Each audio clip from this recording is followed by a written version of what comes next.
Attention! Welcome to the Film Mages Podcast, where the popcorn is our ammunition, the couch is our foxhole, and the cinema is a place of worship. Now let me see your war face! Ah! Hello, listeners. Hello. Oh, we're here. We're here. Hello. We out here. We are here doing the Lord's work. We're doing the Lord's work on the Lord's Day. We are. We are. That's true, listeners. Today is the day of Jesus. Jesus. It's Sunday. Hello, everyone. Welcome to the Film Majors. I'm Zach. I'm Mick. I'm Alexis. That's Alexis. Alexis, that's a very fun shirt you have on. Ooh. Where'd you get that? Oh. Where'd you get that fun floral shirt you're wearing? Fun and floral. I've had this one for probably like 3 or 4 years, I think. But I got it at a thrift store. I mean, a Fresno thrift store, I think, probably. I've had this one. This is one of my longer term Hawaiian shirts. So I'm not exactly sure which one it was, but it was probably a thrift center. You've acquired some of my most fun Hawaiian shirts, so that's why I'm asking. Indeed, I have. This is actually good. Yeah. I have a really nice one too. I have a great eye for Hawaiian you shirts. have a good I have look for supplied Hawaiian multiple shirts. people with Hawaiian shirts. Yeah, no. You're the best barbecue dad I know. You give us the best, know. and I mean that as a compliment. I know you take it as one because it is. If only I knew my way around a grill, I would really round out this. But this when you image that I Round being the created for key myself. word. When you go up to a grill, you look at it and you go, what's going on with this thing?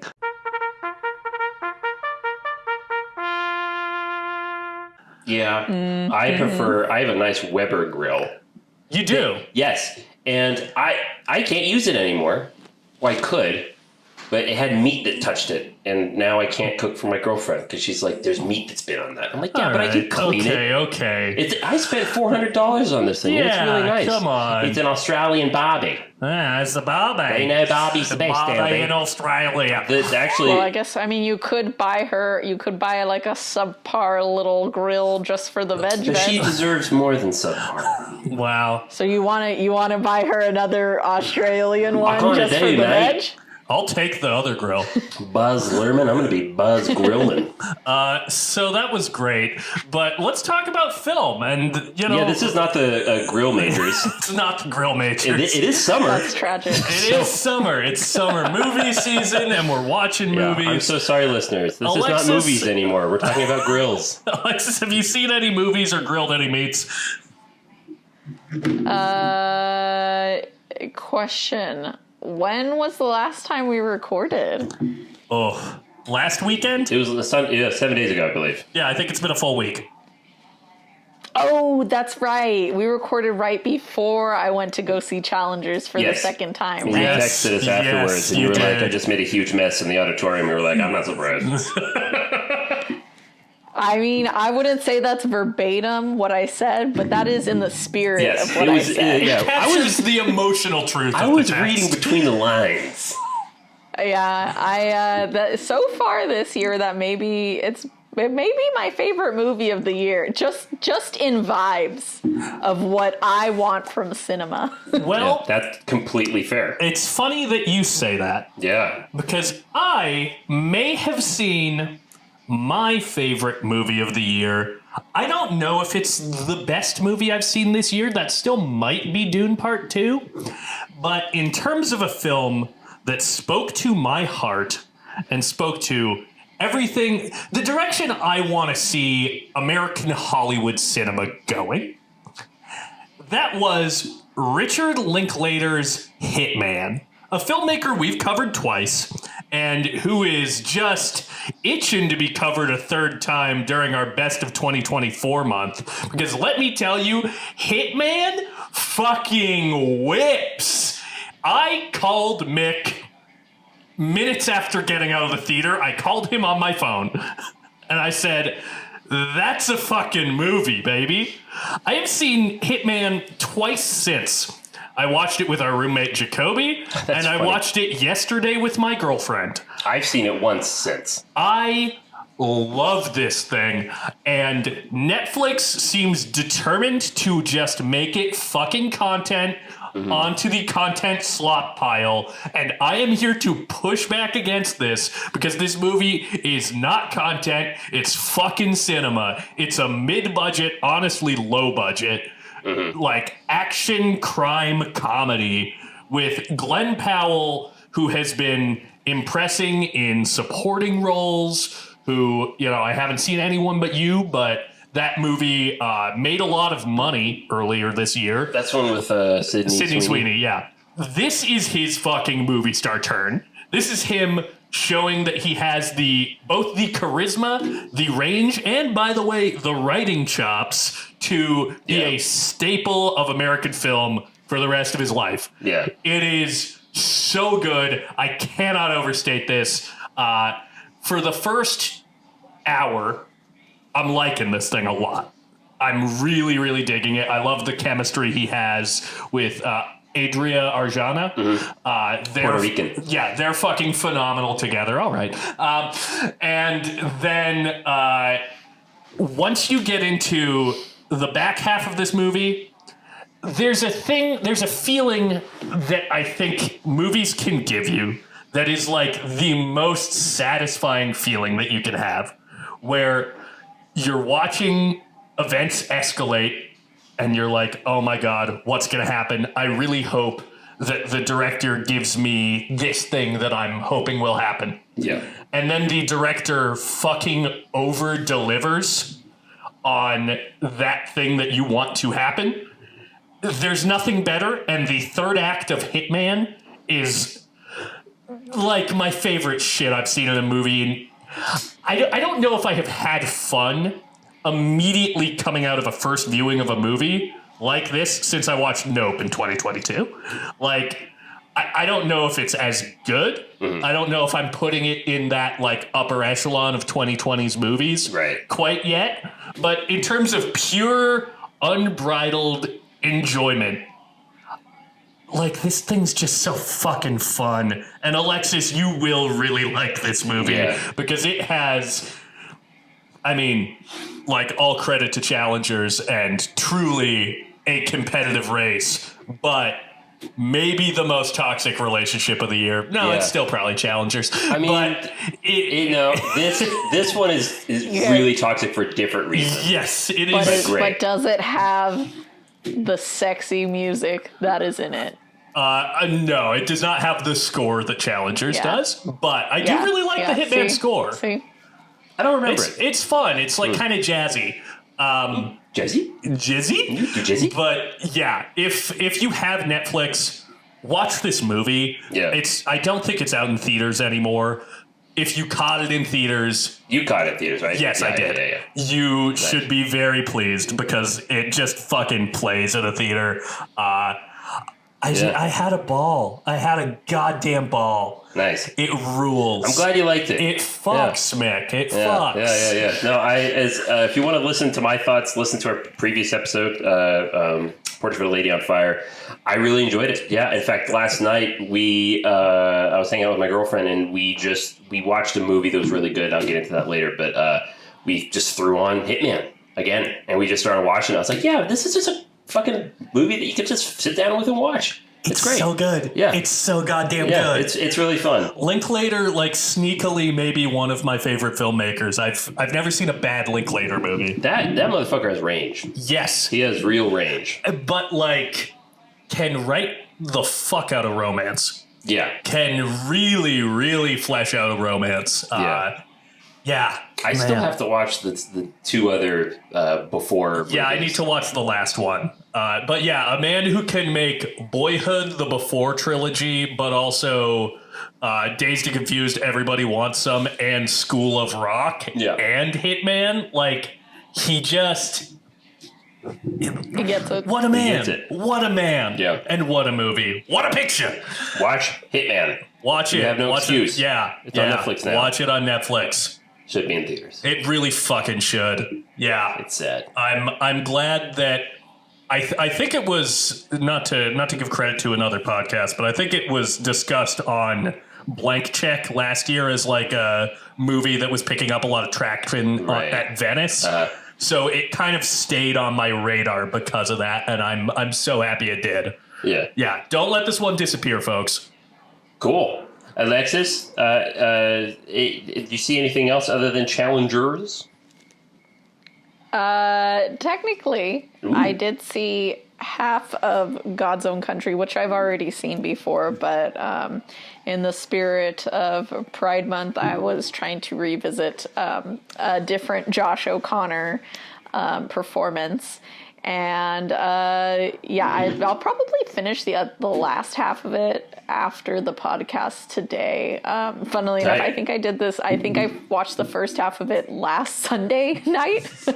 And then I was like, I'm way too tired. I'm going to die. I'll finish it at some point this week. And then I was too tired to finish it at any point this week. So there we go. I still have to watch that. And I probably will. Yeah, here's the thing that I will say about that movie. And this part comes in, the first part of it is that, usually I would say like 8 times out of 10, like if it's going to be a queer movie, if it's going to be a gay movie that's actually about men, like they fuck, but like they don't just like fuck, they like fuck, and like, I'll be honest, like I'm uncomfortable. like sometimes things are so aggressive that it almost feels a little rapey.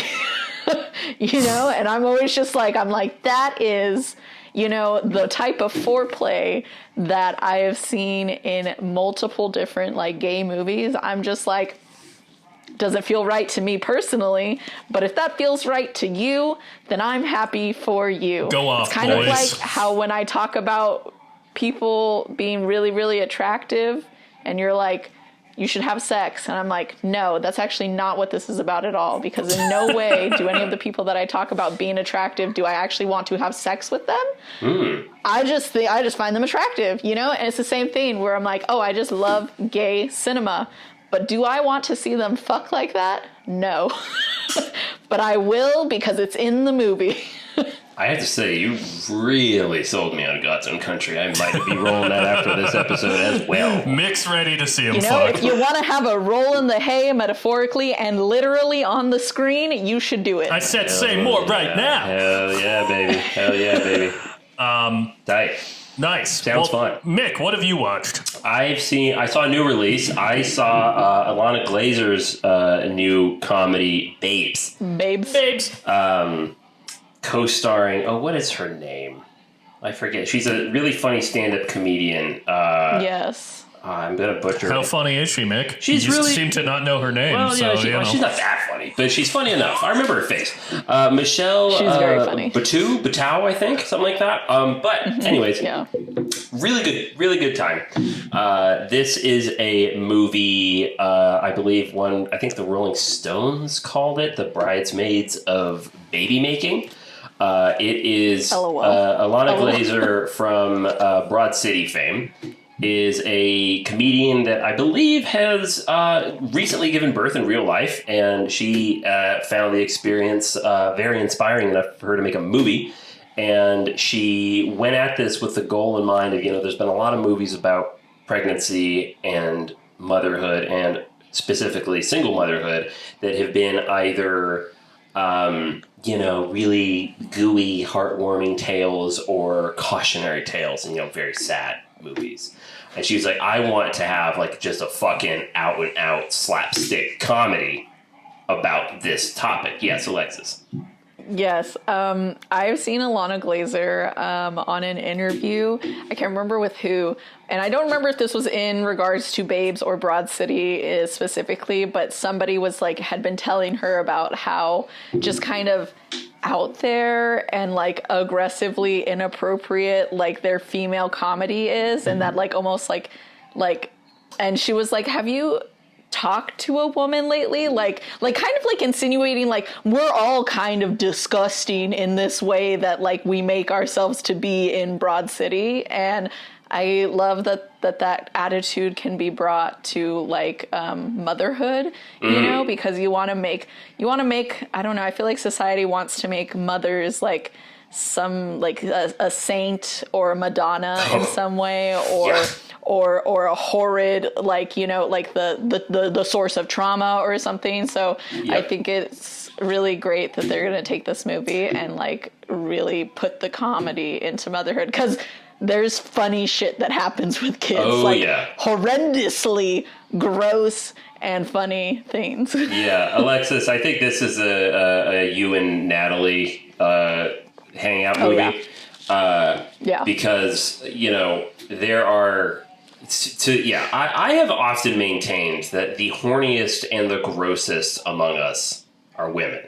You're right. Yes. You talk to them, and it's like, holy shit, that's... Fuck, Jesus. Okay, yeah, right. Because, you watch Babes, and you're going, oh, okay, this is, and, you know, some people are criticizing it as being like, this is just way too, like, vile and raunchy. And it's like, look, clearly this movie, dudes, is not for you. And as a man, I was watching it in a mostly packed theater full of, I would say, probably like 70, 80% women. And I really enjoyed the movie, but I will tell you that there were obviously, like, there were some things that didn't quite work for me, but who gives a shit? I had a really good time, and it was really working for the audience, and it was completely infectious. In fact, there was this great moment in the cinema where there's a scene, I'm not going to spoil anything, but there's a scene where the two characters, it's kind of one of the serious moments of the movie, one of the few, but they're having a heart-to-heart. They're kind of headbutting a bit, and she goes, you know what? Like, I fucking tricked myself. I did this shit to myself. I told myself that I had a first kid. Oh my God, this is magical. I birthed them into existence. Fuck it. I'm going to do it again. And here I am after my second child. And I'll tell you something. I have not had a single one of my needs met. My whole fucking existence is just concerned about everyone else's needs. And the woman in front of me, in the row in front of me, involuntarily just goes, mm-hmm. And I laughed like so hard because I was like, oh, this movie's fucking working for the fucking audience. It's really good. Also, going back to the raunchy bits, there's this one bit that I thought was so fucking funny where Alana Glazer and her friend are doing shrooms together, and shit's getting pretty wild. And she is having this vision that she is lactating like so much where it's like a fire hydrant out of her breasts. And she's like, oh my God, I could feed the whole Knicks team. But not in a sexual way, but kind of in a sexual way.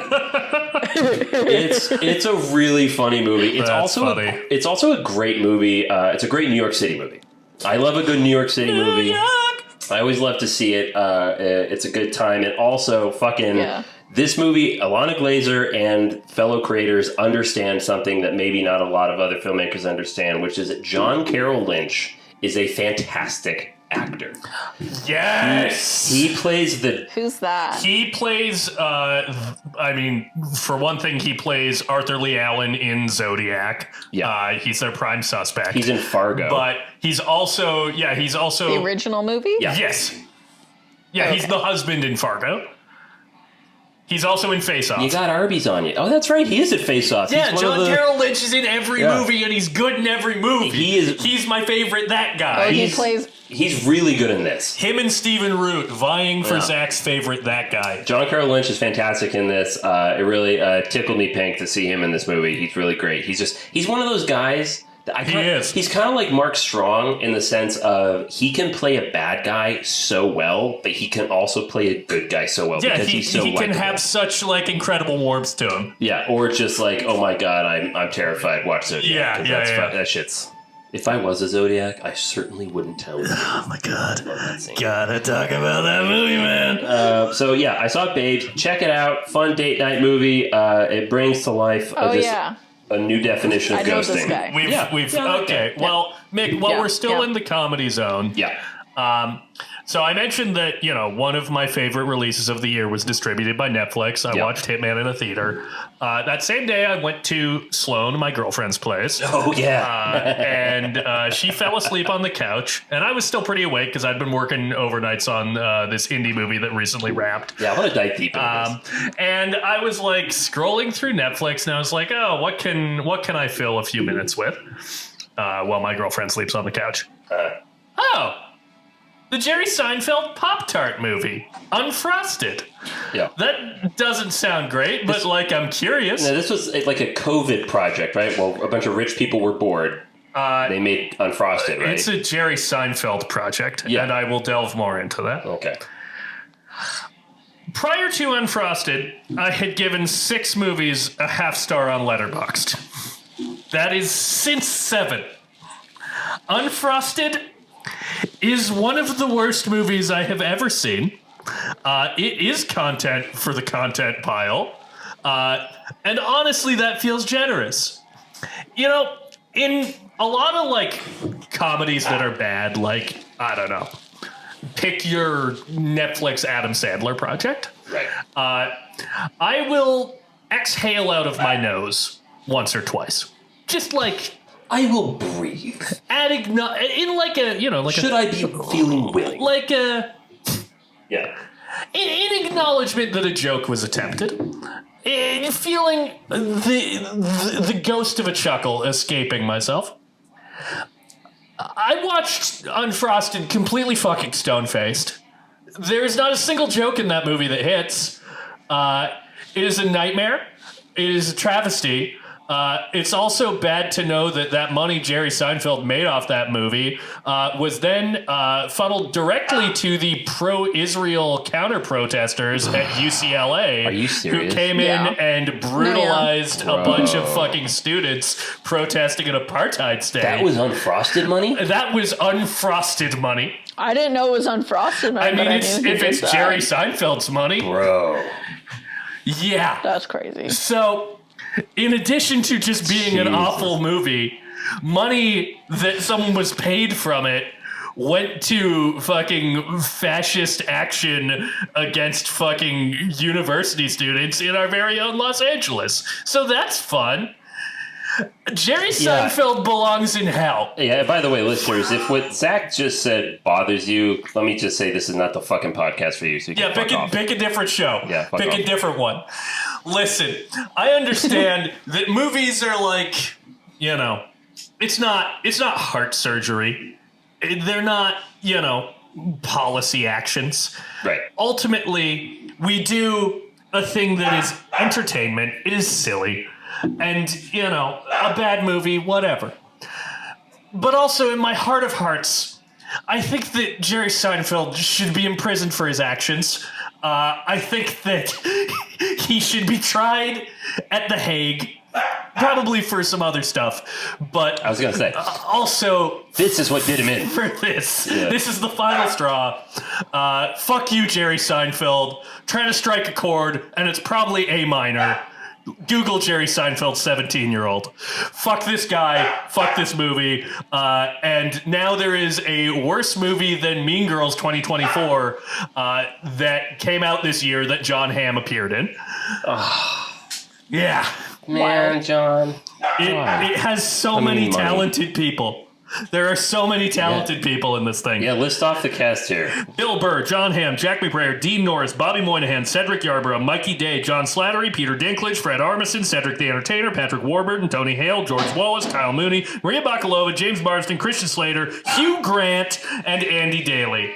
So, actors that are on that list, if you just heard yourself listed, you are now, well, if your name is Jerry Seinfeld, you are on the Filmmaker shit list. If you were anyone else on that list, just, do better. You're on notice. Yeah, you're on notice. You're on notice. Especially you, Bill Burr, because I fucking love you. Yeah. Why'd you do this, Bill Burr? Why'd you do this, Hugh Grant? Oh, my God. Sad times at the El Royale. On a lighter note. Yes, please.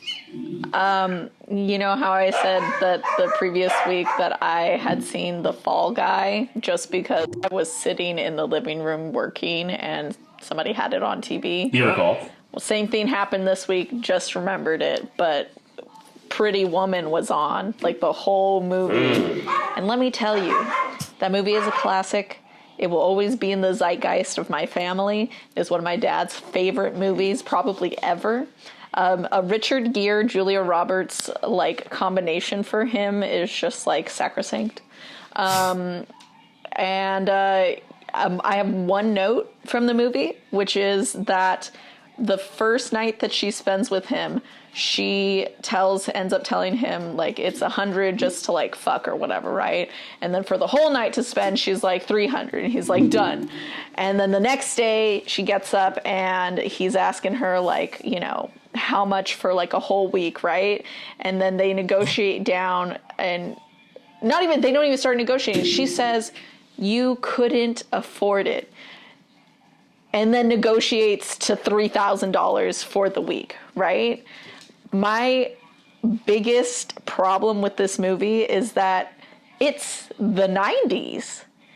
It was $100 for a fuck, $300 for the night. Now, if you like adjust that for inflation, that's a lot of money for one night. And this man just had that cash in his wallet. And then she goes and has the audacity to tell him, this man who is in the penthouse fucking room, she's sitting in a living room of a penthouse suite, and she has the audacity to say, you couldn't afford spending the week with me, and then has the audacity to not fucking charge him like $8,000 or something like crazy, something really truly ostentatiously crazy, and like only gets $3,000 from that. I'm sorry. I mean, like, yeah, sure, she gets like a shit ton of clothes like later on in the movie, but huge fucking problem for me. She deserved more. Thank you for digging into the economics of Pretty Woman. Yeah. That's exactly what this show is for. You know, I've actually never seen that film, which is crazy. Yeah, I've never seen Pretty Woman either. Okay. That's crazy. Yeah, you know what? They do go to the opera, and now that I'm older and have seen and know more about opera, I do really appreciate it, because the opera that they go to in the movie is La Traviata, which is like the original hooker with a heart of gold storyline, except she dies at the end. So, you know, Pretty Woman has a much better ending. But I always love that when like they'll sneak in like a musical or like an opera or something into a movie, and like literally the whole theme of the opera is what the whole movie is kind of about. It's always fun. Yeah. You know, it's always like a fun Easter egg, you know? Fuck yeah. Sick. Yeah, I will have to fucking watch that. But I can't believe you have not seen that. I know, it's another classic I haven't seen. Great fucking soundtrack, by the way. Nice. Yeah. I gotta get on the opening song was playing at our bank when I went there with my sister this last week, and I said, name this movie. This is a game we play all the time. I do that I just all go, the name this time. movie. Yeah, favorite game. Favorite game. And it's just me playing the Pirates theme. Yeah, name that song and it's just movie scores. Well, I like that you mentioned Pretty Women, because speaking of sex workers rightfully exploiting the upper class and all of the douchebaggery that exists with that, I finally saw 2019's Hustlers, directed by Lauren Scafaria. Yeah, she used to date Bo Burnham. Yeah, Bo Burnham's ex. Oh, okay, cool. Well, I have to say, hell of a filmmaker, because I had a really good time with this movie. Once again, another fucking good movie from 2019. What is happening? It was a pretty good year. More confounding than that is J-Lo at 50. Like, it kind of hurts my brain a little bit. Like, it kind of hurts my brain. There's this great, I wish I could give credit, but there is a comment in Letterboxd that someone says, like, the most unrealistic part of this movie was the guy getting a lap dance from J-Lo. And he's like, I don't think there's really anything here. Why don't you go take a break and I'll have someone else? Like, are you serious? Her? You're not connecting with the lap dance? Go fuck yourself. That's like the whole fucking Anne Hathaway being a dowdy mom in the eye. Oh, she couldn't date this pop star who she's so much hotter than. Yeah, literally. Yeah, I frankly, I know what they did was technically unethical and technically illegal, but I don't give a shit. I really don't. The whole time in the movie, I was just like, yeah, do it. Fuck yeah. I am on board. Say less. I thought you were talking about like the actual like story and how they didn't give any of the money to the actual girls. No, I heard about that though. Was about. No, I'm talking about what the girls did to the Wall Street banker bros. Oh, I get it that drugging people and robbing them blind is wrong. It's a gray area. It's a gray area. I'm using air quotes right now, folks. Considering, if we're talking statistics, possibly how many of those Wall Street bros have already drugged or, a bunch of fucking Patrick Batemans. I fucking commented on like, God, like when women drug men, they get fucking paid. When men drug women, this not good. Nightmare. Not good. Bad. And it's like, honestly, it's just hot take. It's bad. This is one of my favorite subgenres, by the way, is like when a squad of cool ass people does some cool ass shit that might be a little gray area legal wise, and then things get out of hand. And then fucking Johnny Law comes around and ruins the shit. And on top of that, it's a squad of cool ass people, cool ass queens that are using the patriarchy against itself and using men's libido as a weapon against themselves. And I always appreciate that. It's why I like that's why I like witches. Neat. Yeah, but yeah, check it out. Hustler. Have you seen Hustlers? I haven't. It's good. It's worth checking out. It's really good. Yeah. Do we have anything else? No. All right. Well, let's hop out of what's going on.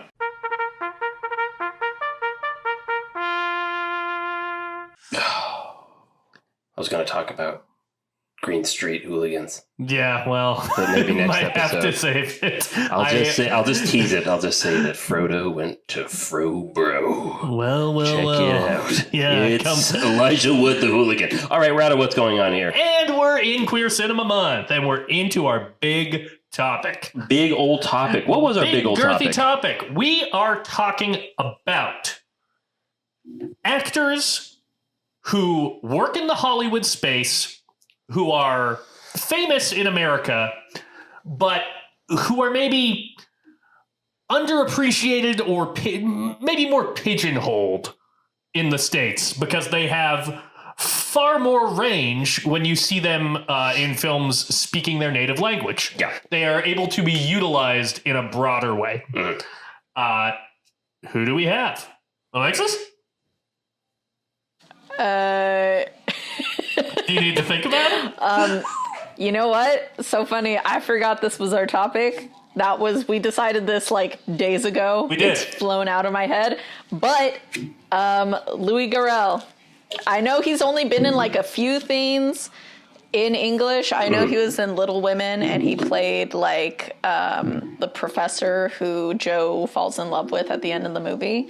But let me tell you, that man was so fine and so hot in all the like early 2000s and like 2010 movies that I saw him in. I don't know. There's just something about him. Like, I don't know what it is. Like, I kind of love the like bigger nose thing. I don't know.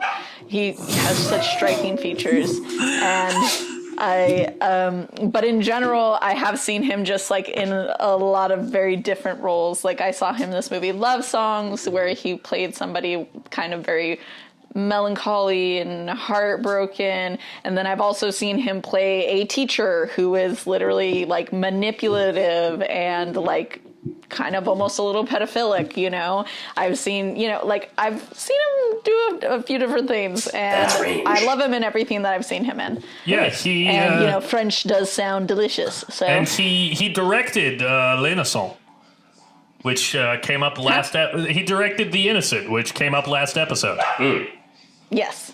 Hell yeah. So he's a well-rounded man. His father is actually a director, and I think that's how he kind of got his start. So he is technically a French Nepo baby. But, I give him a free pass. Of course. Alexis's hall pass, Louis Garrel. Fantastic. Listen, I just appreciate you saying that a big nose is hot. I know. Yeah, you know what they say about men with big noses? A lot of snot. Obviously, I'm going to shout out the obvious pick, Jackie Chan.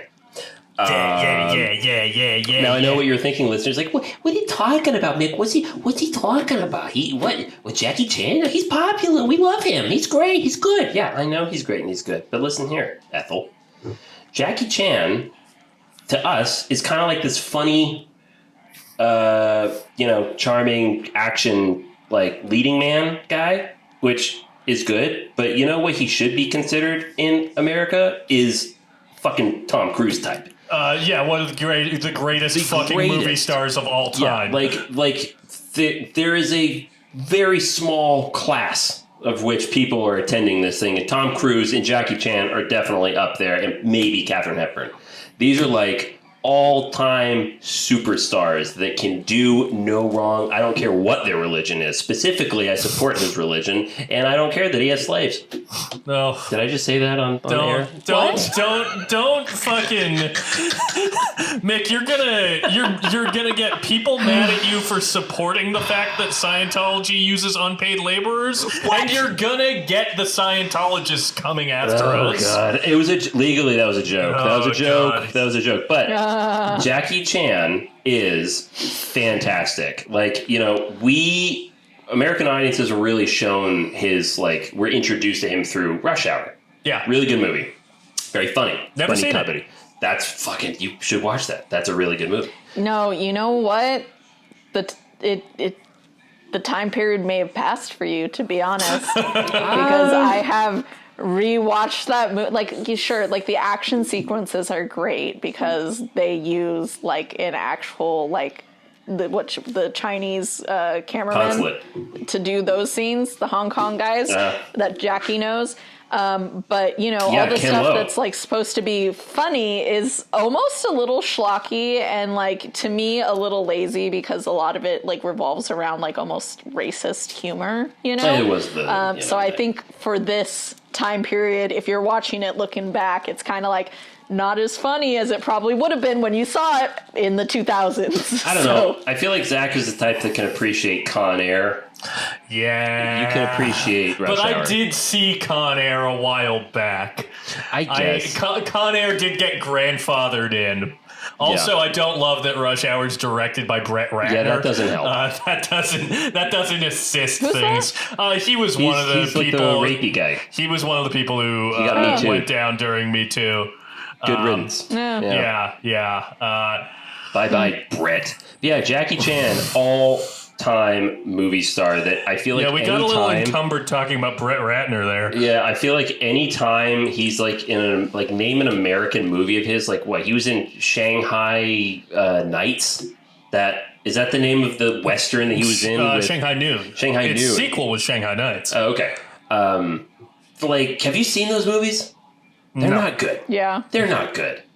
And I saw that in theaters. Yeah. There you go. It's kind of like the Prince of Persia, The Sands of Time of its era. Which is just like, oh, this looks cool. And then you watch it and you're like, this isn't cool. Why did I do this to myself? Why do I keep doing this to myself? This is the 5th time. It doesn't get better. Mick, now while talking about what a good actor Jackie Chan is, you have invoked both Brett Ratner and Prince of Persia, The Sands of Time. Yeah, so and Scientology. So I'm just going to go ahead and cut you off and talk about my guy. Yeah, go for it. And that is Mads Mikkelsen. Yes. Mads I was thinking about him earlier. Is a guy who we have pretty much just decided as a culture he is scary and spooky. He plays a lot of villains, and he does it incredibly well. Yeah. Casino Royale, he's fantastic. Great. Doctor Strange, he's fine. And Indiana Jones, Indiana Jones, the Dial of Destiny will come up later. So, will it? Yeah. Oh, okay. You've already forgotten. Wow. It's like the sands of time.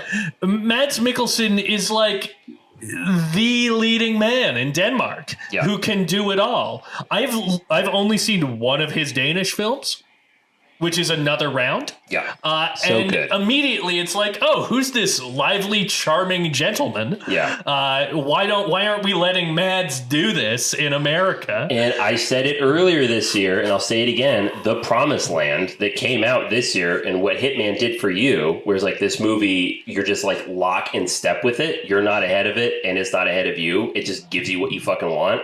That was my movie for this year. a Danish Mads Mikkelsen starring movie where he was just like so charming and so capable, and he's not just a fucking bad guy. Yeah, he's great. He has like incredible range. I need to watch The Hunt at some point because it's a Thomas Vinterberg movie who made Another Round, which is fantastic. Yeah, that's a great movie. So yeah, Mads is my pick. Nice. Also, shouts out Penelope Cruz, who also I feel like. That's true. Gets a little bit pigeonholed, maybe less so than some. She was fucking phenomenal in Ferrari last year. Yeah, I don't know, because I mean, she was such a huge star in the early 2000s, but I feel like maybe, she was pigeonholed by her beauty in that way. I feel like she's had more interesting roles Tom Hardy outside problem. of that in her home country. Yes, I feel like she hasn't maybe been given credit for the kind of range that she has. Yeah. You know what? Speaking of not getting enough credit for the range that they have, this is my other pick. Do you guys remember a little Academy Award-winning movie from 2011 called The Artist? Go to jail. Jean Dujardin, who plays the lead. I love him as an actor. He was in so he plays like a handsome movie star type in The Artist. A movie that does not exist. I own it. It's on the shelf. Oh my god, it's you very own real. The Artist? Oh god. You don't that like movie? it? No, that movie's like the last. That movie's like the last of Harvey Weinstein, is it? using fucking campaigning to successfully bamboozle people into thinking that America's into a movie. To be fair, when I watch it, I never think of Weinstein. I'm like, this is like a cute story, black and white, about the silent movie era. It's a movie about movies, but that's not my point. My point is the lead.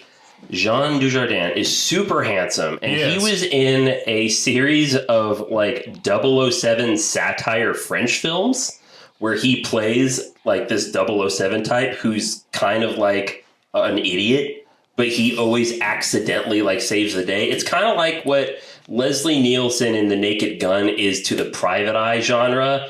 Jean Dujardin is in these French films that satirizes the whole man of mystery spy He's like films. an Inspector Clouseau type. He is so funny. He's so charming, and every time I see a picture of him, I'm like, how are you not in more things? You're so funny. You can be charming. Fucking hire this man. He's great. You gave him a fucking Oscar. He was in fucking The Monuments Men. We all remember that? That's right. The George Clooney movie. Yeah, we remember that movie? That's not a real movie. That movie should be better. Yeah, it really should be. Yeah. I'm afraid he's in Wolf of Wall Street. I stepped on a landmine. Don't move. If you're referencing The Monuments Men, yeah, I saw it. I don't remember. It has Bob Balaban in it. Sure it does. John Goodman. You can tell me anyone's in The Monuments Men and I believe you. Okay, here's a lie, though. Bill Murray's in it. No, he isn't. They know he's not. Is he? You look that up. Alexis? He is. She's like, what? God damn it. Anybody else, perhaps, that deserves a shout-out for American film executives and directors that are listening? Wow. Dead air.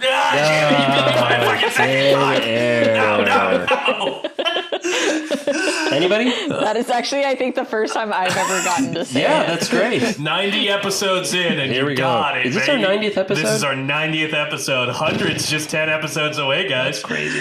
That's crazy. Well, why are we talking about this? That is a really, really good question. Well, we are talking about international film stars that perhaps don't get enough credit for their fantastic range. They're underutilized in America. They are underutilized. Good word, Zach. Good word. We today are talking about a movie starring Antonio Banderas, who we love. And in this movie, Pedro Almodóvar's Pain and Glory from 2019, he really makes a solid case for him being a film star with lots of range. Pain and Glory. He is a director's actor. It is about an aging film director reflecting on the choices he's made in his life as the past and present come crashing down around him. Well, folks, I believe this was another episode that we've had where all of us have not seen the movie. Well, Alexis had seen Portrait of a Lady on Fire. Yeah. So none of us had seen Pain and Glory prior to this. That's correct. Let's go around. Alexis, what did you think of the film? You know what? Great. In fact, it's very fresh because I watched most of it last night, and me and my sister fell asleep right around the halfway mark. Not because the movie's bad, but because the movie is very peaceful. I don't know what it is about peaceful movies. Am I gonna, I feel like this is just gonna get worse with age. But the more peaceful a movie is, the more I'm just like, yes, baby, lull me to sleep right now. But I really liked it. Beautiful colors. I loved the different connections between the characters, and I did finish the other half of the movie before we started. Yeah, I was in the first half. I was holding my breath that whole time. I was like, why are they being so quiet? No, I did finish the movie. Good. Yeah. It was like 1 a.m. when the movie finished, and me and my sister kind of woke up at the ending, and I was like, oh, fuck. Damn, we fell asleep. She was like, yeah, I need to go wash my face. Tight. I'm glad you liked it, and I appreciated the story. Mick watched this the other day, but Mick watched at least part of it with me. Rewatched it today. And yeah, I enjoyed the movie quite a bit. I didn't talk about this during What's Going On, but I watched another Almodóvar film this week to try to get a little bit more perspective on him as a filmmaker, his collaborations with Antonio Banderas. I had watched All About My Mother in college, but it's been a long time. We were in the same class, right? So Yes. I think okay. Yeah. So I decided to watch another Almodóvar movie this week. I watched The Skin I Live In. How was that? Oh man, The Skin I Live In. That's a rough movie. That movie's fucking good. I've seen like 70% of that movie, and it's a rough one. It's a rough watch. And then I fell asleep. That movie. You can't. I don't think you can actually fall asleep during that movie. Not peaceful. Wouldn't describe it as peaceful. No, not The peaceful. thing about that movie is that it rules. I really want to see that, but really quickly, I'm going to interject with a behind-the-scenes story from that movie. Oh. Yeah, so I was reading up, doing some research for today's film, and they were talking about how Antonio Banderas used to be like the leading man in most of Almodóvar's movies, like back in the 80s and 90s. Yeah, in Tie Me Up, Tie Me Down. Right.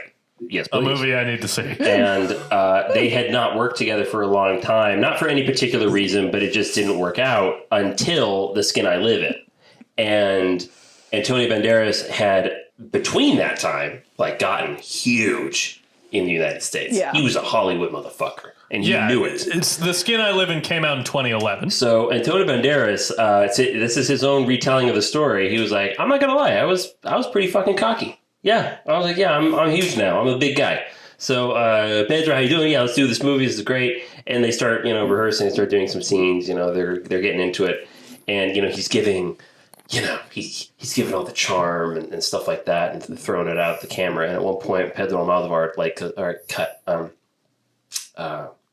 Antonio, can you come here for a second? He goes, yeah, what's up? He goes, look, yeah, it's great, like everything you're giving me, and I bet like American film directors really love this.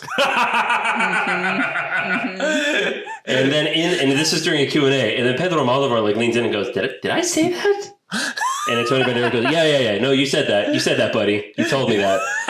And it really brought him back down to the brass tacks of doing an auteur's film with Pedro. And for this movie, we'll go into it later, but he really stripped himself of anything that he really uses as a tool to be a leading man, to be in Pain and Glory. But Zach, any other thoughts, your initial reactions and stuff about The Skin I Live In? The Skin I Live In or Pain and Glory? The one you were just talking about, the horror movie. The Skin I Live In, it's fucking great. I feel like I don't really have the tools to get too deep into it as a cis guy. Okay. And I'll leave it there. Okay. I'm going to have to fucking roll that movie. You really should. Okay. All It's Yeah, you should. All right. buck fucking wild. Buck fucking wild. Okay. Yeah, you can read my Letterboxd review of it when Which I haven't. Yeah, don't. Once you watch the movie. Okay. The Pain and Gain. Pain and Gain. Michael Bay's The Rock. Pain and Gain. Mark The Rock, Wahlberg. Mark Wahlberg, and Anthony Mackie, I believe. Hey, what are you doing? You talking about my movie? Should we talk about Pedro Almodóvar over here? Pain and Gain is the movie that sold me on Michael Bay as a director. Tony Shalhoub is fantastic in this film. No, Pain and Glory. It's Queer Cinema Month. Happy Queer Cinema Month, everybody. Happy Pride. Happy Pride. Yeah, I was really impressed with Banderas in this movie. And yeah, it has all of the Almodóvar stuff that I've come to love. Incredible costuming, incredible use of color. It's very warm. It's very humanistic. Yeah, good movie. Good movie all around. Yeah, yeah, we kind of reached a consensus on this one for the last episode. I was doing research and I realized that, holy shit, that's right. Pedro Almodóvar is a queer director.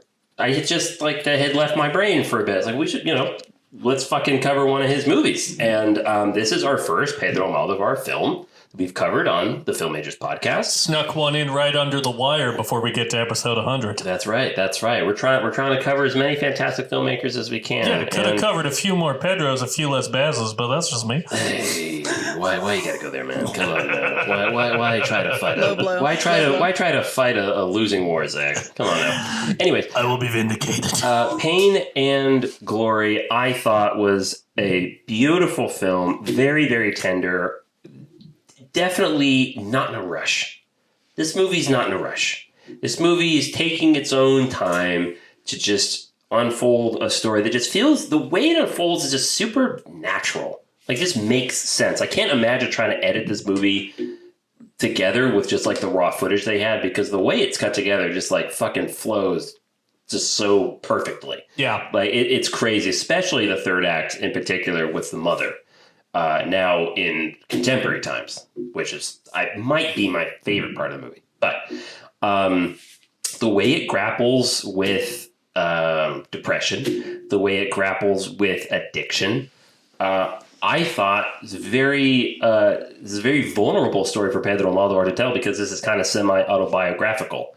Antonio Banderas' character, the film director, is kind of a surrogate for Pedro Almodóvar and his own experiences. And obviously, not all of this is, his experience. true. Yeah, there are some dramatic touches and flourishes here and there. But for the most part, this was a very honest story about a filmmaker, his childhood, his upbringing. And Zach, you made a good comparison earlier to the Fabelmans. Yeah. This reminded me a lot of the Fabelmans, in it being a movie that is about the director's sort of journey into becoming interested in art and the themes that they would deal with going forwards.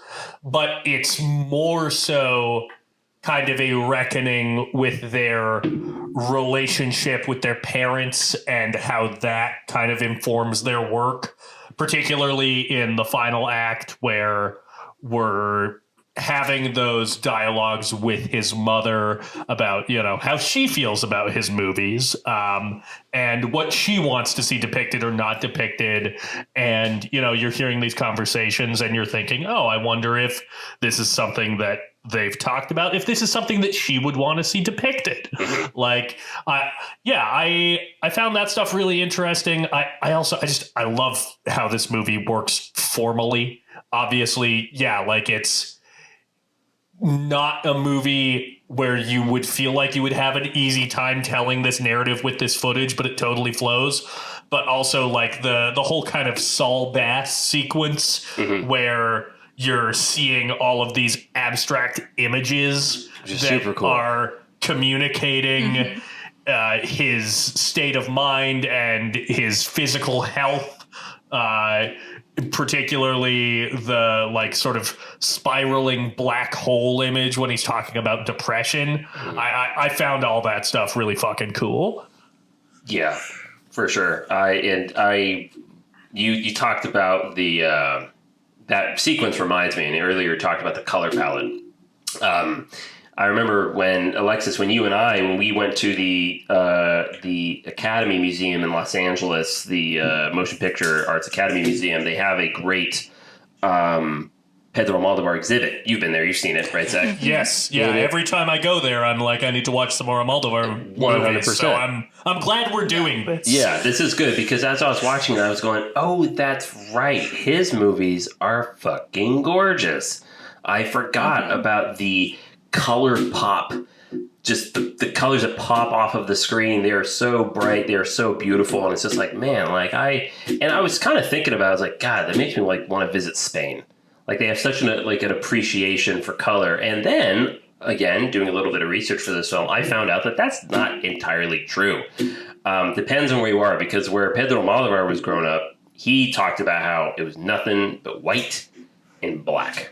There was no color where he was from. And deep inside, he felt this immense color palette within inside him in more ways than one. He was growing up under the Franco regime. Exactly, yes. And so when they then moved to democracy as a country was kind of around the time that he started like hitting the scene with like making films, which at this point, a part of just the whole public consciousness and artistic consciousness of Spain is that there is no wrong way to communicate, because now you can communicate however you want. There is no boot of fascism holding us down.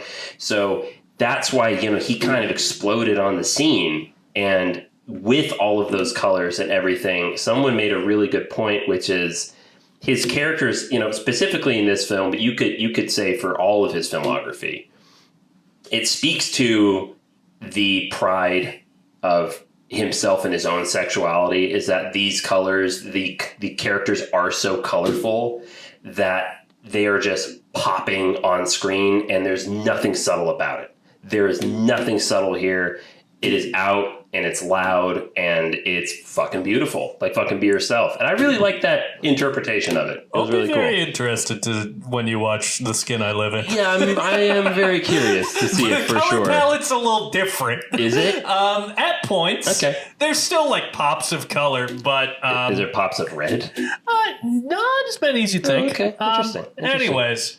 But yeah, no, I think I liked that kind of... that theoretical reading into the use of his color, of just being like, it's just being so out and proud. I think that's a really cool way to look at it. One of the things that I think I found the most meaningful about the movie was, we do spend a lot of time thinking about, obviously ourselves. We're all very egocentric creatures for the most part. And then if you take another layer to that, we think a lot about our family and how they've affected us for, positive or negative, right? But what I really, really enjoyed about this movie was all of the other people that had come into his life and that he had been connected to at one point, and who had shifted his point of view or had changed him in some way, and in every experience of that, it was reciprocal. And so that those are always kind of stories that I really love, is that knowing that every person that we encounter, that we experience in a meaningful way, that not only are we changed by it, but they are also changed by it. And, obviously it can be positive or negative, but you saw that, at least in this film that we're seeing, that each of those experiences, whether or not they were positive or negative in that moment, shifted like his worldview in some way. And I really loved the theater scene where that was like very deconstructed, the addiction monologue. Yeah. And then the old lover who had just happened to be in the theater. There's all these moments of like, coincidence that feels like fate. And I think that life, kind of feels like that a lot of coincidence that feels like fate. And I think that probably just depends on your worldview of like whether or not you believe that everything is chaos, or if you believe that everything has a meaning, is whether or not you believe that it is coincidence or fate that, he re-encounters this lover just by chance of seeing this monologue, just by chance of knowing the actor that was once in his movie. Same thing with just by chance being in Barcelona at this flea market and seeing this drawing that this guy who was probably his first crush, Eduardo. his first, the first desire, el primer deseo, I think is what he wrote. Just the fact that he would have encountered that drawing, to be able to see that message. I don't know. All of those were very. It's like life is a tapestry. Yes. And everybody's just a thread in it. I love that you're bringing up this about, is it coincidence or is it fate? And in a remark that he makes in narration that just kind of reminds me of that is when it's right after we get all of those really beautiful graphics of like deconstructing of the body. And then he's talking about, nights when I have multiple pains, I pray to God. On nights where I only have one pain, I'm an atheist. And I that kind of speaks to that just like a little bit of like, look, when there's like just a fuck ton of shit happening to me, it almost feels like this is fate. Like this is my suffering. This is like the cross I will bear. But then on other nights, when I only have like a headache or my back is just bothering me, I'm an atheist. No, this is just coincidence. Yeah. And it's kind of, it kind of speaks to that. And I'm really glad you brought up that really beautiful watercolor by Eduardo, like at the very end. That was just so beautiful. That was really great. Zach, what did you think about that? I thought it was good. I liked it. I definitely didn't make a comment about someone falling ill with cock fever at the time. No one said that. Is that what this joke was about at the beginning? Yeah. He was stricken with cock fever. He fell ill with it. Doctor, what happened to my boy? My boy's got cock fever. He fell ill. That's crazy. He saw that dick so beautiful he got sunstroke. My boy had cock fever. But now that that's out of my system, it was like Zach was like trying to hold in a sneeze for the last few minutes. When Eduardo came up, Mick looked at me and whispered cock fever, and I've been stifling a laugh for about 2 minutes. But wow. I want to go back to your comment about coincidence, because I do think it's really impressive that this movie is able to pull off so many coincidences that help the characters, because like it's so antithetical to like a classic Hollywood screenwriting. It feels too convenient. Well, kind of literally one of the because that tends to be the zone that I write in, and one of the like writing sort of story rules to live by that I've found very helpful is like the original creators of Pixar had these like 15 rules for story. And one of them was never use coincidence to help your characters out of trouble. Always use it to get them into trouble. Right. It's called like Deus Ex Machina, right? Yeah, but I think that this is a movie where that feels very appropriate and works and like kind of speaks to the impact that these connections have had. Yeah. So, Yeah. It doesn't feel like Deus Ex Machina. It feels like serendipity. Yeah, we're operating in a different space. Would usually say. Yeah, because the trouble that he's in, the main character of the film, Antonio Banderas' character, Salvador Malo. It's an affliction of the soul, more like, right? Mm-hmm. Like he has all of this physical pain, but what is preventing him from writing is what he's holding in his heart, and all these coincidences, they almost serve to kind of heal him in each story in a way. Although I do really like the scenes with his mother. I think that it's very, what's the word I'm looking for? Like it's got a lot of layers, but An onion. Great, cool. It's complex. A parfait. If you're, you could say you're lucky or unlucky if you have a very complex relationship with your mother. I would say that, I am a very lucky and unlucky person to have a very complex relationship with my mother. And so I always find those kinds of scenes like very interesting because, you always think to yourself, like, how much of what we have between us will always be left unsaid, and what will we ever confront with each other? And so I think that scene is really beautiful because, I think in some ways we think like, oh, we should just like take, especially when our parents get like much older, we should just take it, the things that they say to us, even if like they hurt our feelings. But, as much as it's important for them at that point in their life to tell you things, I think it's as equally important to, speak your truth, in those moments, and which he does, and tells her something that kind of deeply hurt him about how he felt that he saw her, that he felt that she saw him. Yeah. So I really loved that scene. Yeah, where he's like, all right, we need to go for a walk. You haven't moved. Well, I haven't moved because there's nowhere to go. And they go for a little walk like through the apartment, and she says like something along the lines of like, it's a shame that you weren't a better son. It's like, not a good son? Like, what are you talking about? And she's like, well, I pushed you to like the seminary, which is like a mistake, like for sure. But you then took revenge on that instead of forgiving me. And that's not what a good son would do. And it's like, bruh. Yeah, also, don't send your child to a seminary. Sending a young boy to the seminary, that's like, I don't know, throwing a goldfish at a fucking... Yeah, that's like a goldfish at a fucking cat shelter. That's no good. It's going to get got. Yeah. But anyways, moving on, what I was going to say don't send your young boy near priests. Yeah, they're creepy. Don't do I it. was worried during that scene. When they're sitting down outside on the little patio, and he's talking about the comment, which you see the young version of the mom played by Penelope Cruz. She says something like, when they first get to the cave, like the catacombs, he's like, this is great and stuff like that. And she goes, I don't know where you get this from.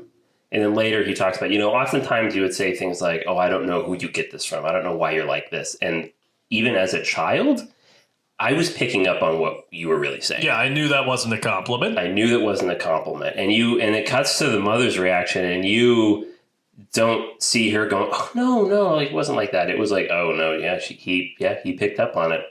And that's just like, earlier during the monologue, they deconstructed like monologue that he does with his previous actor collaborator. He's like, look, if you're doing this text, don't just fucking cry. Actors all the time are just trying to find any goddamn excuse to cry. The best actors try to find an excuse to not cry.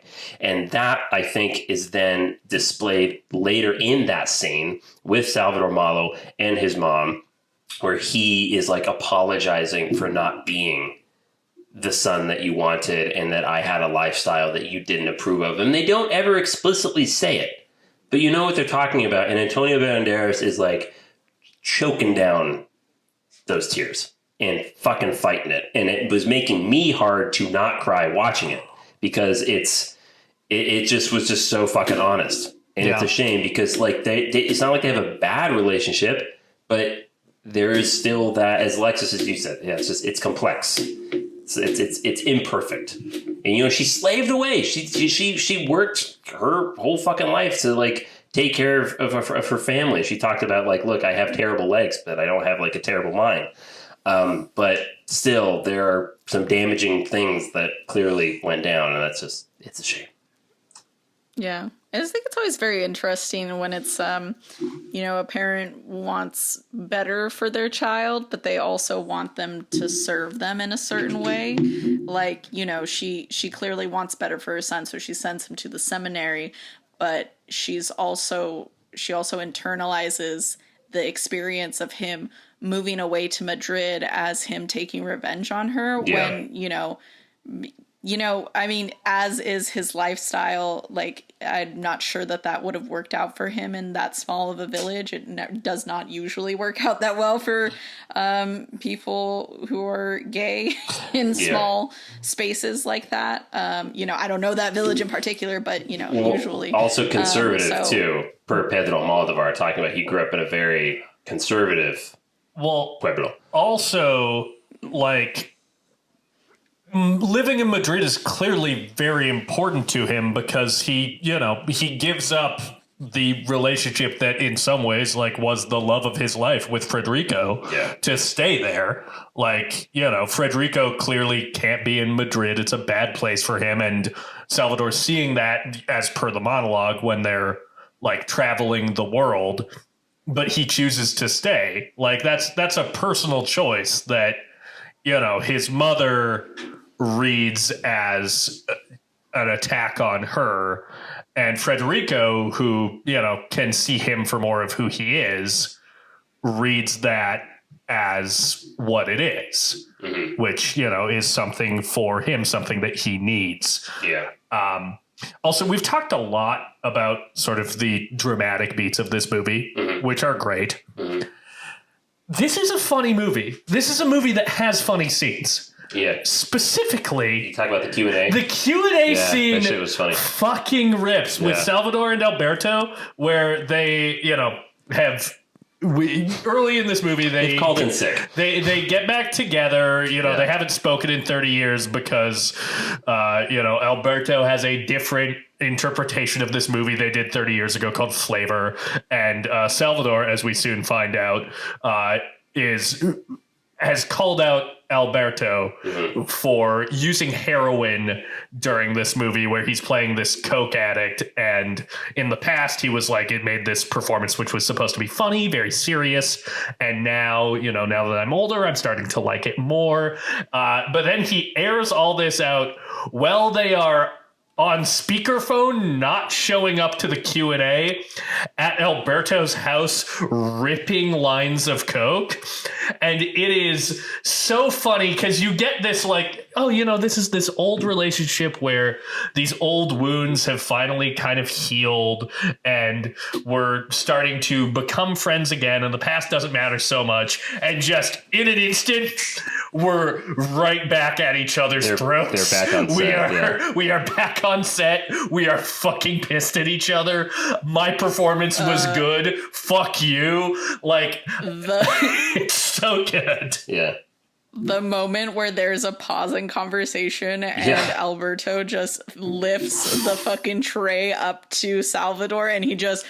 Yeah, they hear it and the audience hears it. Right into... Like, you can clearly hear it over on the mic. That and just the Q&A guy, you can just see it in his face. Like, the fuck was that? I laughed out loud at that bit because also, like, he holds up the mirror with lines on it and he's like, yeah, I see you got coke. And then the question is like, so how do you feel about like Alberto's interpretation of it? He's like, yeah, fuck it. Give me.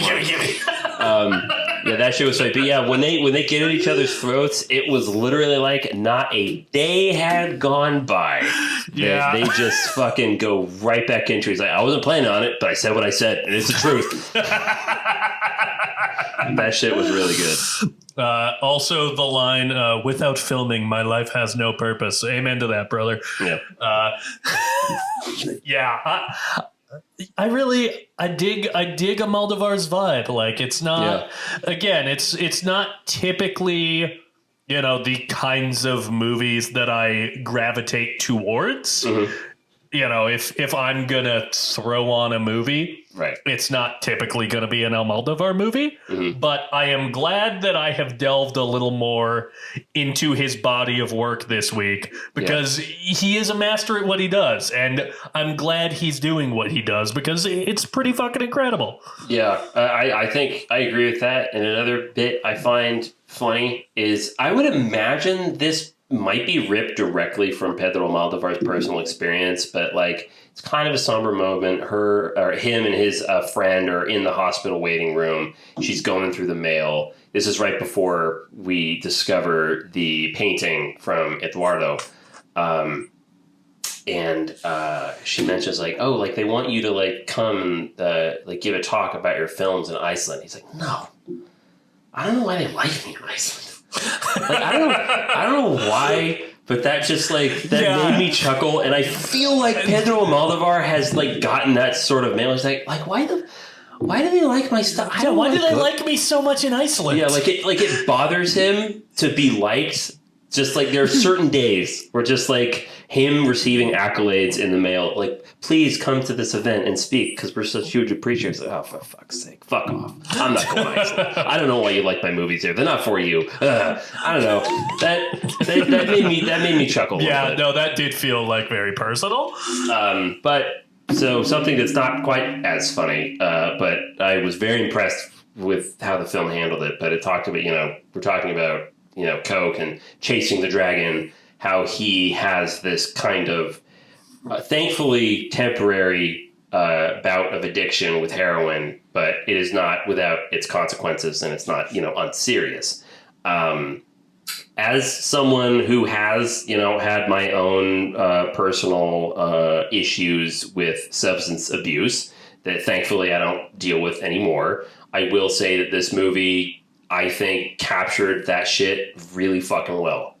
Let me just say, I didn't do heroin. I wasn't a heroin addict. Mick was doing heroin every day. Don't listen to him. It was every other day, and then every day. It's for the back pain. But because I was blowing your back out, brother. The scene where he is like, where he's gonna meet Federico again, and I'm like, oh my god, this is great. Like one of his former lovers, like one of the true loves of his life. Like he's gonna reconnect. They're gonna talk about it, and then as he's coming up to his apartment, he goes to his little box and begins tapping out a little bit of the heroin to then put on his cigarette and light it. And I remember watching it going, dude, don't do that. Yeah. Don't do this. Like, this cannot hinder you in this moment. This moment is too important. And thankfully, the movie, again, gives us at least what I wanted, which is for him to have that same thought in his head going, no, this is wrong. And when he just like wiped it up and blew it away, it was a huge relief. And then similarly, when he takes it and he flushes it down the toilet, it's funny how it can kind of, you just fucking need it. And then you rationalize it in any way you can, because this was for his back pain, which is fair. But I like how the doctor was talking to him later, like, he was being very matter of fact about it. When did you last use it? Are you using it anymore? And then when he mentions like, well, I'm going to change, you to a different opioid, LOL.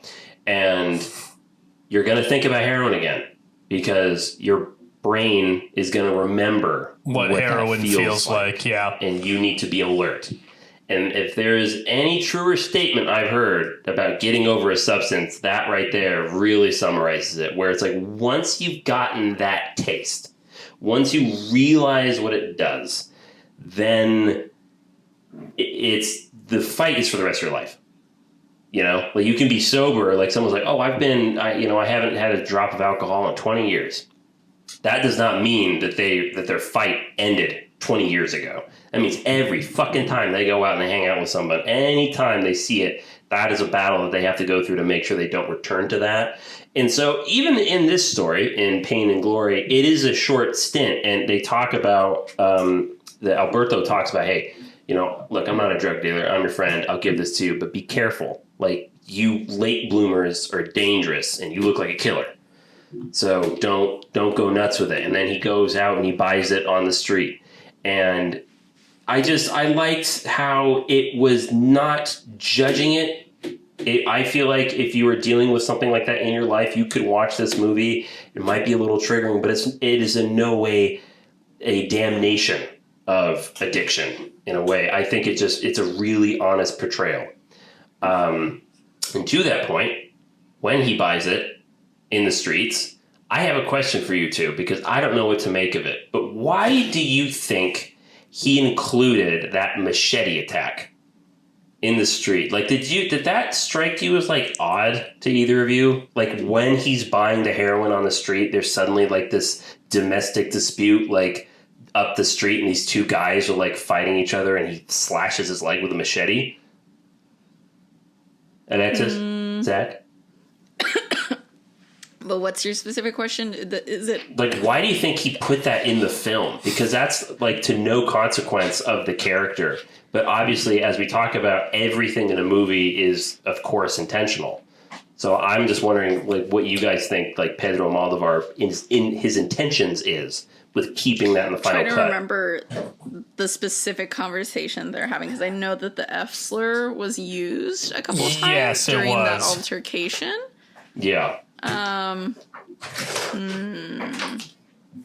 a great question. I mean, you know, I think movies like this, you kind of, you know, it's like the same thing with a Portrait of a Lady on Fire. You know, if it's by an auteur, most of the time you have to rewatch it, I think, to find the layers and meaning to some of the scenes. Because I definitely saw that and I thought, well, this is something different.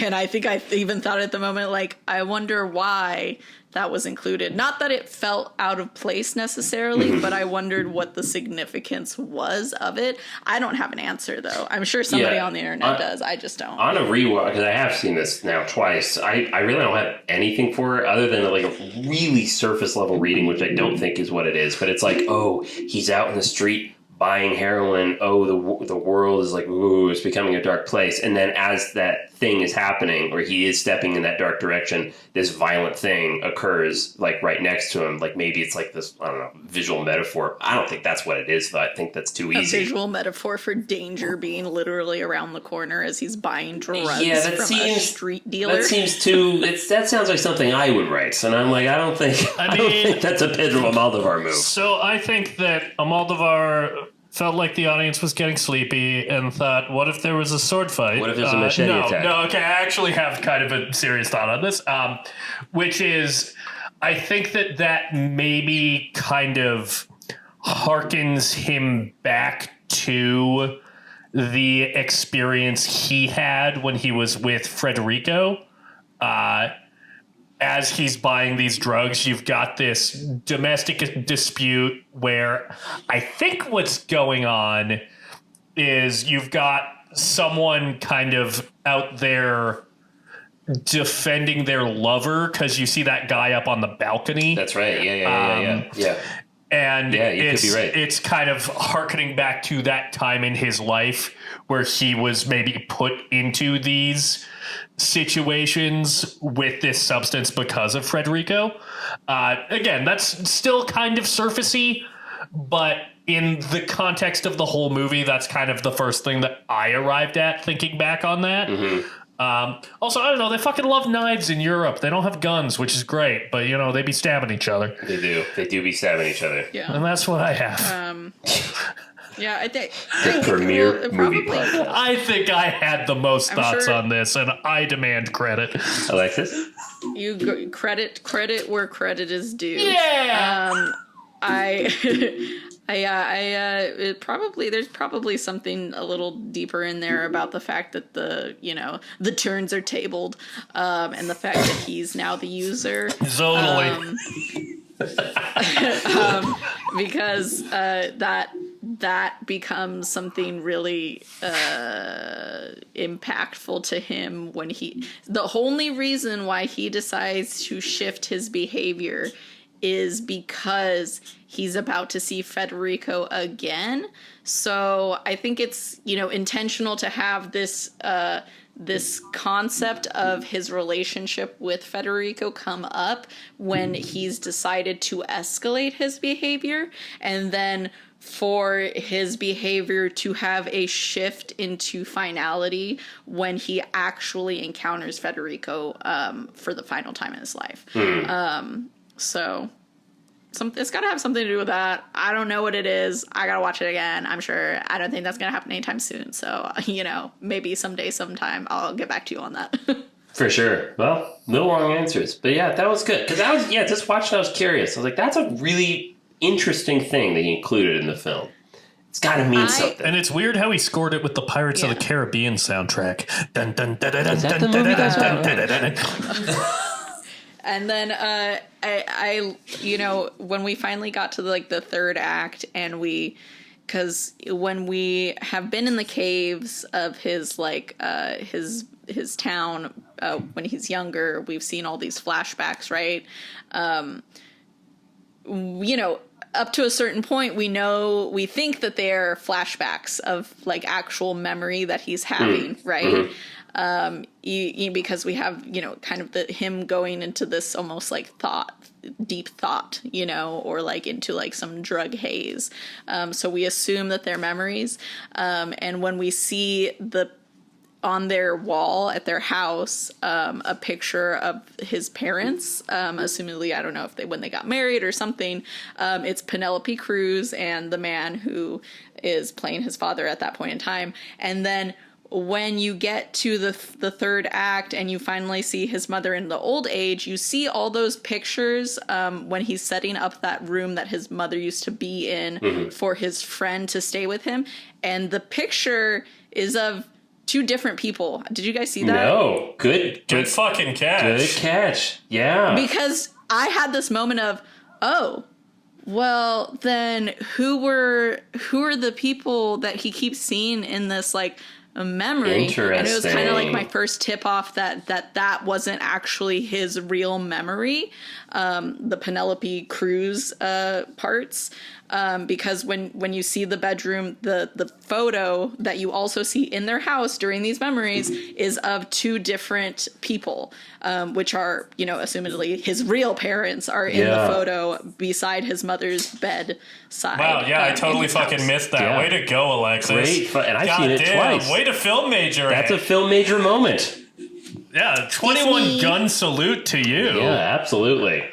That's great because, it's crazy. I haven't, I guess, really thought about it until now that you mention it. But yeah, that's absolutely true. You can't really call it an unreliable narrator. It's a narrator that's reliable. It's just not the truth, really. We're seeing what he's thinking about. Yes, it's his own interpretation. We contextualized it wrong.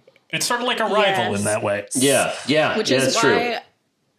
I am very excited to kind of watch the movie again at some point in my life because, when you watch it again, then you know that the Penelope Cruz, all of that isn't actually memory. It's a recreation of memory. She's an actress. And that's Penelope Cruz. And like he said in the monologue or in his movies, when he talks to Federico, obviously some of these scenes are inspired by him, but not all of it is exactly as it was. Some of it is for dramatization. Some of it has been left out. So I think it would be very interesting to think about, if we are telling our own story, what do we add and what do we take out to make it interesting for audiences or palatable for audiences? I don't know if that's a question anybody really wants to ask themselves necessarily, but I'll answer it. It's interesting question. I'm casting Mark Maron as my dad. Nice. LOL. They look kind of similar. Mark Maron seems like a really nice guy, so I'm casting Ryan Gosling as me, so that's and everything's gonna blow up at the end. There's gonna be a big explosion. No, but Alexis, that was actually a very deep thing you just said. Sorry. Yes. I'm just happy they tail slated the shot at the end, honestly, because I was script supervising. That was fun, and there were a few times where people didn't tail slate when they said they were going to tail slate. And now I've got to put down in the notes on the circle take sheet, there was no tail slate, even though we said we were going to tail slate. Please use time code. Come on, you gotta tail slate. The biggest lie that we tell ourselves in the film industry is that we're going to tail slate. Tail slating never happens. That's the least realistic part of this movie. But yeah, that's so true. I just I'm rethinking about it now. That is so true. When you start with them and they're washing in the river and stuff, that's a fucking movie. Yeah, that's fucking wild. I might have to watch this a third time. Yeah. God damn it. Wow. Yeah, Alexis, that's really cool. You calling that out has skyrocketed my chances of watching this again. Yeah. Not that it's bad. It's just, there's a lot of movies out there. Yeah. Yeah. I'm doing the work for dear old Pedro. Hell yeah. Dear old Pedro. Yeah. That's what we call him. That is what we call him. We're Not to calling be him confused dear with old my Pedro. not to be confused with my dearest Pedro Pascal. Who has worked with Pedro Almodóvar recently. That's right, in that short film, Gay Cowboys, right? That's what it's called. Cool. Strange Way of Life. It's called Strange Way of Life. Ethan Hawke. More like Ethan. Hunt. It'd be cool if Ethan Hunt was in it. Yeah. Ethan I'm Cock thinking Fever. about, all right, okay. I think we're just about done. Do we have anything else on this fucking movie? No. Yeah, I don't think so. Yeah, but I really enjoyed this. This was really nice. I think the biggest compliment I have to pay to this personally is this really motivates me to explore more of Pedro Almodóvar's filmography. Skin I live in, buddy. I think when you can watch a movie and go, I want to see more from this filmmaker. I want to go back to some of his earliest stuff. Tie me up, tie me down. There's a bunch of really I've seen like the first half of Volver, which I didn't finish it. I should. But there's a quote I just want to read, speaking to like Pedro Almodóvar's like earliest work. This was from Lucrecia Martel, who's a queer filmmaker from Argentina. She presented Pedro Almodóvar at the 76th Venice Film Festival the Golden Lion Award. It's kind of like it's like a honorary award. It's not posthumous. Not posthumous. He's still alive. He's still alive, but it's an award for just like being a fantastic filmmaker. And she said during the presentation, long before women, homosexuals, and trans people got collectively fed up with the miserable place that we had in history, Pedro had already made us heroines. In a way, giving him like this credit that ever since his humble beginnings, he's been making movies that are loud and proud and queer and just fucking great. So obviously I can't speak to that, but I think that quote kind of makes me like want to watch his stuff all the more. So yeah, give me more Almodóvar. Hell yeah. Alexis, any final thoughts? My final thoughts are that I have not seen enough of this man's movies, and I'm going to need to swiftly rectify that, as I have been to his exhibit like twice now at the museum, and yet this is the only full movie of his that I have actually seen. So, and also, I mean, just in general, like, seeing Penelope Cruz and Antonio Banderas in roles that are outside of the realm of Hollywood. I really love that story you told at the beginning, Mick, because everything that I've seen Antonio Banderas in like the American cinema house is so different from what I have seen here and what I've, the parts that I've seen in The Skin I Live In. So honestly, am I really doing him justice by not seeing any of his other movies? Same thing with Penelope Cruz. Yeah. Hell yeah. Beautiful colors. Absolutely fucking gorgeous. I do have.